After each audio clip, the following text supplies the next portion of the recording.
Good morning, grade 9s, and welcome back to another lesson in Quarantine English with Mr. Fouché. So today we are going to continue with the normal way of doing these lessons where I teach you a certain concept. We are done with marking for now. Today we are doing what we call active and passive voice. Active, which is a more direct way of speaking, and passive being slightly different, a little bit more action orientated. But let's have a look at both of these. First, we start with active voice. This is when the subject performs the action. So as you well know, verbs tend to appear in all sentences. Now here, when you have a verb, you have to ask yourself the question, is my subject doing the verb? If that is the case, then you are in the active voice. So let's say John kicks a ball. Kicks is an action being performed by John, who is my subject. Because of this, that sentence, John kicks a ball, is considered to be active. He is actively doing the action. Passive voice, on the other hand, is slightly different. This is when the object and the subject take different places. In this case, the subject is being acted upon. So if I use that same sentence, John kicks a ball, I can now also say, a ball is kicked by John. In this case, the ball, which is now the new subject, is having an action done to it. The ball is not doing anything in the sentence. Instead, an action is being done against or to the ball. And that is the differences between actives and passives. We're now going to do some examples. Or first I'll show you how to do actives and passives, how to change them from the one to the other. And after that, I will give you some examples and we'll see if we can exercise actives and passives. So grade 9s, let's have a look at how you change active voice to passive voice and also vice versa. First of all, let's start with the active voice over here. We've got the subject, the verb, and the object. Okay, that's what they each stand for. Now here, a very famous, or not a very famous, very widely used example is one of Mary eats a chocolate.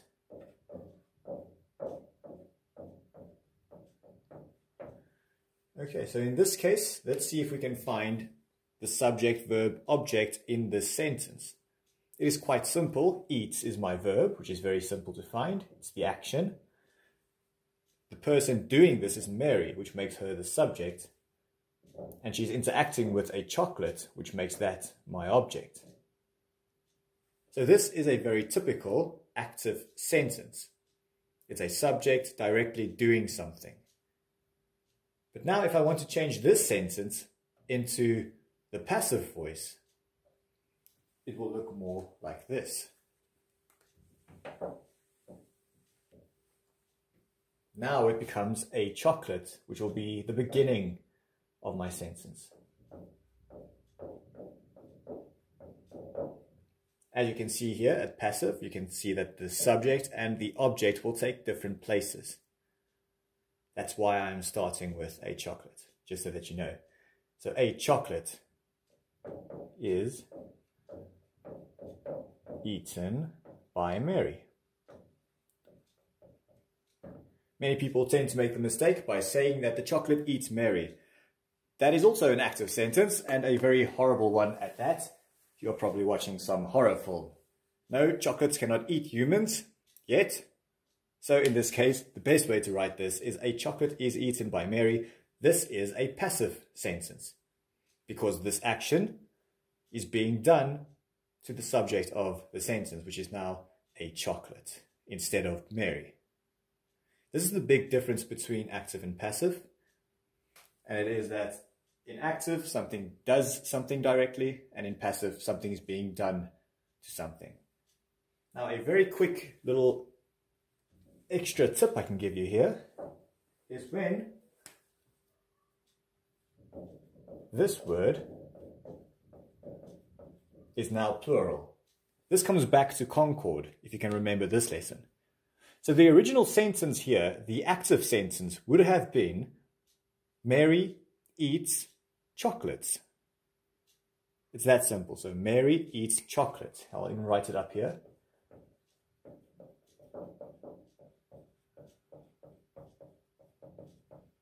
So this would be my active voice. Now with the passive voice, you will have to check your auxiliary verb and also the new subject that you've got here. As you can see, this one is plural. And is would be singular. In this case, that is incorrect. So what you have to do here is you take it out and you replace is with the correct word, which is are. Chocolates are eaten by Mary. So that's a small thing you will have to look out for to make sure that your concord stays correct. Okay, so that's the only thing that might change, even though the subject-object tend to be the only thing that changes. And the last thing here at the bottom, you will see that the verb takes the third participle form. So as you know, eat is what we call an irregular verb. If you take eat and you change it to the past tense, it becomes ate. If you go even further, which is called the third participle form, it becomes eaten. Some simpler words, more regular verbs, like kick, becomes kicked, and then it becomes had kicked, or in this case, it would just stay kicked if you go into the passive voice. So that's a very important one to remember.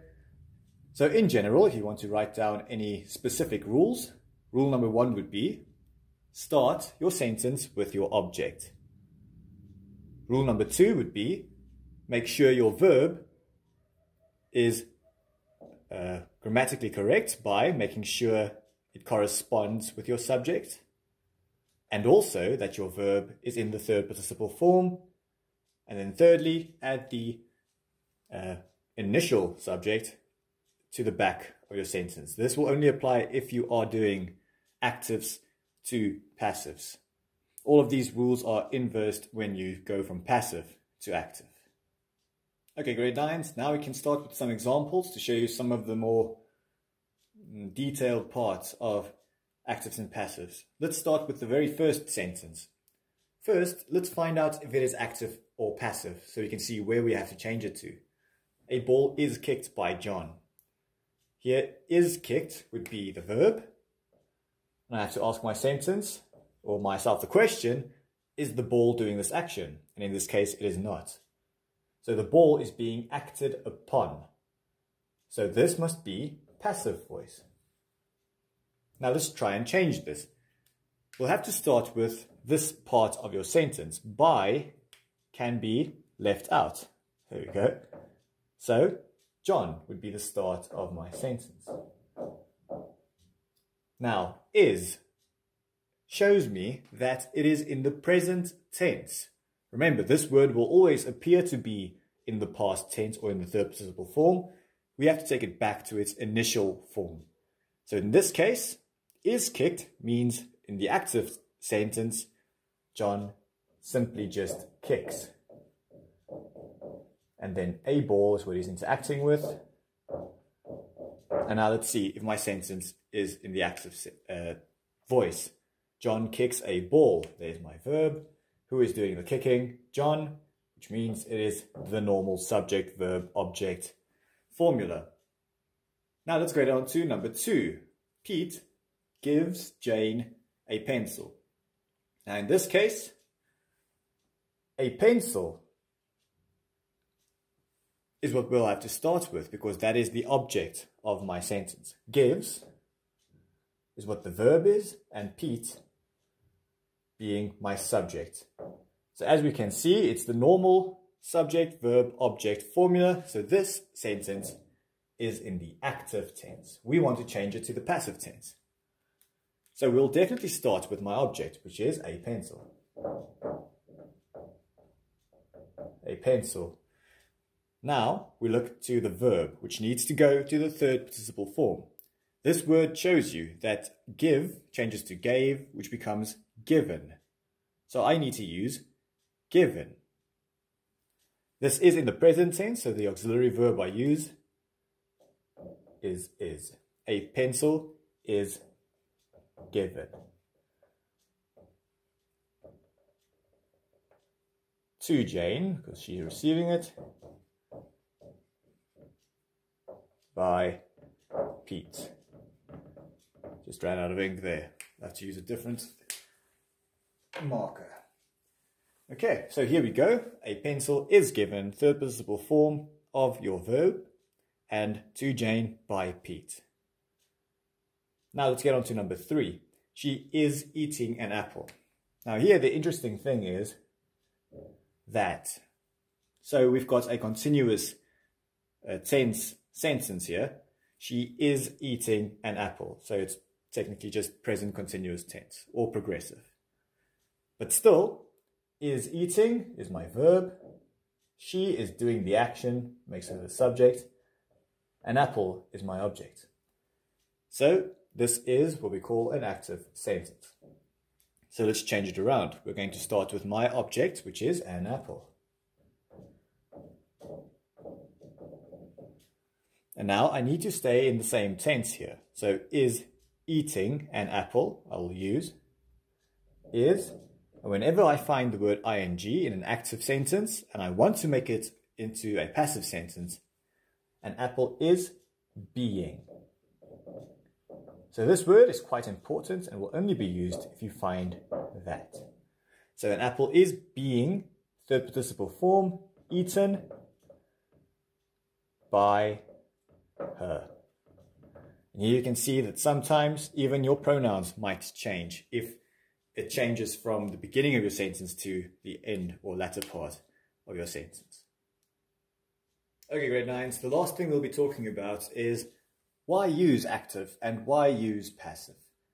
There are different reasons to use each. The more general rule is to use active sentences in your writing, for instance. It tends to be more direct, a little bit easier to understand. In a way, it is what we would call more concise. But there are places to use passive voice, which I will explain as well. But first, let's have a look here. Roger stole Nadal's phone. In this case, there is a very big emphasis on who did the stealing. So if that is the case, if you want the subject of your sentence to be highlighted or to be the center of attention in your sentence, you will use active. So it will be something doing something to something else. So basically, if your subject is your focus, make sure to write actively. But let's go on and say water levels were measured every 5 minutes. This is a more scientific approach to writing. And in this case, the person doing the action is not important. The important thing here is the actual action. So were measured is probably what I would say to be the focal point of my sentence. So if you want to put more focus on your actions, then you can use the passive voice. Here at the bottom, we've got another example. The Great Pyramid of Giza was completed around 2560 before the Common Era. So in this case, again, when it was completed, when the action happened, is more important as to who did it in this sentence. There can also be another example if your subject is not known. So let's say we did not know Roger stole the phone. Now I can say Nadal's phone was stolen. So as you can see, we do not know who did this action. We only know the action that took place and the object that was interacted with, Nadal's phone in this case. So if that is the case, then again, you can write in the passive voice. Okay, so here it would be active if Roger stole Nadal's phone, because there is a subject doing the verb. Here, water levels were measured. So the verb is being done to something else. What happened to the water levels? they were measured. This would be a passive voice. And same thing here, the Great Pyramid of Giza was completed. So in this case, something has been done to the initial part of my sentence, which makes this passive as well. And those are the different reasons for actives and passives. And also the reason why active sentences are more commonly used in literature, more commonly used in writing, because it's more direct. It adds a certain strength to your writing. But that does not mean that passive voice should not be used. As you can see, for scientific writings, you can use them quite often, and sometimes to recall dates or actions that took place in the past, passive voice can also be used for that. Finally, grade 9s, we get to your homework, or well, I guess the entire lesson was homework, but you know what I mean. There are 3 sentences here. They are either active or passive. You will have to change them from active to passive or from passive to active, depending on what they initially are. While you write these down, I will quickly read to you a sentence in the passive voice, and you will hear how it sounds. It doesn't sound natural at all. So here we go. A recommendation was made by the professor that their textbooks be reviewed by the students before the exam, which has been scheduled for Friday by him. Now this does not sound very direct, and we're not sure what to do here, do we? Here is the active form of this sentence. The professor recommended that the students review their textbooks before the exam, which he has scheduled for Friday. This is more direct and easier to understand, so the instruction becomes more clear. This is also why most teachers will recommend writing in the active voice. And that is all from me, grade 9s. Enjoy the rest of your day and stay safe.